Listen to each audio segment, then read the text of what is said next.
गहू पिकाचं जर उत्पादन वाढवायचे असेल ना, तर एक फवारण्याचं व्यवस्थापन म्हणजेच दुसरी फवारण्याचं व्यवस्थापन आपण गहू पिकामध्ये कोणतं करावं ना, त्याबद्दलच आजच्या या व्हिडिओमध्ये मी तुम्हाला झटपट माहिती देतो. कारण सध्या आपण गव्हाचा प्लॉटवर उभे आहोत. तुम्ही इकडे पाहू शकता, इकडे आपण गव्हाची लागवड केली होती आणि सध्याच्या कंडिशनमध्ये गहू चांगल्या पद्धतीने आता ओंबीच्या स्टेपवर आहे आणि अशातच आपण गहू पिकाला दुसरी फवारण्याचं व्यवस्थापन केलं गेलं पाहिजे. ते कशासाठी करावं आणि त्यामध्ये आपण कोणते मॉलिक्यूल घ्यायचे ते मी तुम्हाला आजच्या व्हिडिओमध्ये झटपट सांगतो. कारण शेतकरी मित्रांनो, गहू या पिकामध्ये दुसरी फवारणीचं व्यवस्थापन हे सगळ्यात महत्त्वाची स्टेप असते. कारण या स्टेपमध्ये आपल्याला चांगल्या पद्धतीनं ओंबी लागल्या पाहिजे, आपल्या गहू पिकामध्ये तांबेरा रोगाचं नियंत्रण झालं पाहिजे, सोबतल्या सोबत गहू पिकामध्ये जे काही मावा आहे, तुडतुड आहे, यांचं नियंत्रण झालं पाहिजे ना, यासाठी मॉलिक्यूल घ्यायचे असतात. तर ते कोणते घ्यावे तेच सांगतो तुम्हाला. एकदम स्वस्त मॉलिक्यूल आहे, तुम्हाला परवडणारे मॉलिक्यूल आहे आणि त्या मॉलिक्यूलचे तुम्हाला रिझल्ट सुद्धा येईल असे मॉलिक्यूल मी तुम्हाला इकडे सांगतो. तरी व्हिडिओला नक्की शेवटपर्यंत बघा आणि जर तुम्ही पहिल्यांदा आपल्या चॅनलला व्हिजिट करत असाल ना, तर नक्कीच चॅनल लाईक सबस्क्राईब करून साईडला असलेला बेल आयकॉन प्रेस करून टाका. तर मित्रांनो, या कंडिशनला सध्या बरेचशा शेतकऱ्यांचं गहू हे पीक असेल, तर अशा वेळेस सगळ्यात जे पहिलं मॉलिक्यूल आहे ना, जे आपल्याला लक्षात ठेवायचं आहे की अशा वेळेस आपल्या गहू पिकामध्ये जे काही रसशोषण करणारी कीड आहे ना, त्यांचा प्रादुर्भाव आपल्याला जाणवू शकतो किंवा त्यांचा प्रादुर्भाव हा होऊ शकतो. तर त्याला नियंत्रण करण्यासाठी आपल्याला मार्केटमध्ये उपलब्ध कराटे या कीटकनाशकाचा वापर करायचा आहे. किंवा शेतकरी मित्रांनो, तुम्ही यामध्ये रोगर या कीटकनाशकाचा वापर करू शकता. किंवा तुम्हाला जे काही अल्टरनेट माहीत असेल, जेणेकरून आपल्या पिकामधला मावा चालला जाईल किंवा मावा तुडतुडा जाईल, या पद्धतीचे टेक्निकल्स तुम्ही नक्कीच इकडे घेऊ शकता. ज्यामध्ये असा टप्पन आहे, ज्यामध्ये बरेचसे टेक्निकल बाजारात उपलब्ध आहे शेतकरी मित्रांनो. जे तुम्हाला परवडेल ते मॉलिक्यूल तुम्ही आणून फवारण्याचे व्यवस्थापन हे करू शकता.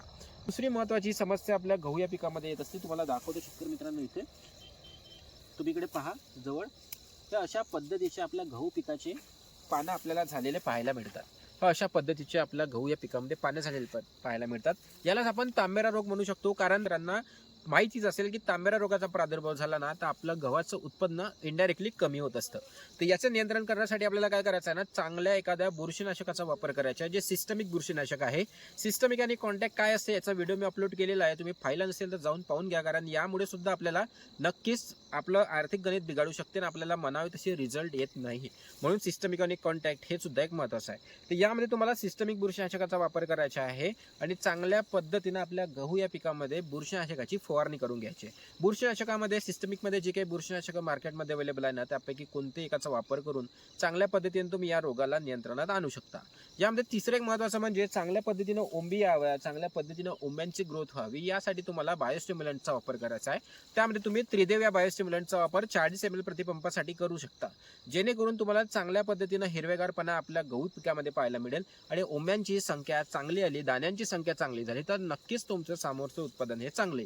तर एकंदरीत अशा पद्धतीचं तुम्हाला फवारणीचं व्यवस्थापन आपल्या गहू पिकामध्ये दुसऱ्या फवारणीच्या व्यवस्थापनामध्ये करायचं आहे. यामध्ये तुम्ही विद्राव्य खत घेऊ शकता शेतकरी मित्रांनो, जे बाजारामध्ये उपलब्ध आहे, ज्यामध्ये 11-36-24 झालं, ज्यामध्ये 0-52-34 झालं. या विद्राव्य खताचा सुद्धा वापर करून चांगल्या पद्धतीने तुम्ही गहू पिकामध्ये फोटोसिंथेसिसचा प्रोसेस असो, गहू पिकामध्ये एनपीकेची कमतरता असो, चांगल्या पद्धतीनं भरून काढू शकता आणि गव्हाचं चांगलं उत्पादन हे घेऊ शकता.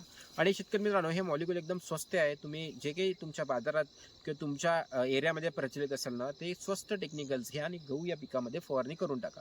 गहू हे खूप चांगलं उत्पादन देणारं पीक आहे. शेतकऱ्यांना गव्हापासून हे चांगलं उत्पादन झालेलं आहे. म्हणून तुम्ही गव्हाचं सुद्धा नियोजन व्यवस्थापन योग्य पद्धतीनं करत चाला.